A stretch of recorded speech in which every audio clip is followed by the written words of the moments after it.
Ναι. Ο χρόνος μας τελείωσε, δεν μπορώ να συζητήσω. Επαναλήπεσω με στην παγίδα, δεν θα επιζήσω. Κάνω πίσω. Μόνο εγώ κι ο Μίτσος μείναμε. Χρειάστηκα 20 χρόνια να τον αγαπήσω. Ακουμπαγέ πάντα στο λόγο μου.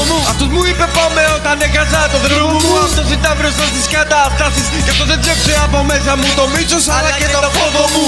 Πουλάς το φίλο σου για ένα θηλυκό. Είσαι άνθρωπος μαλάκα και έχεις βλέμμα πονηρό. Σε έκανε ηλίθιο με ένα μικρό μυαλό. Με ζηλεύεις και το ξέρω από καιρό. Τώρα βγάλ' τα πέρα μόνος σου. Μακάκο μόλις έχασες το νόμο σου.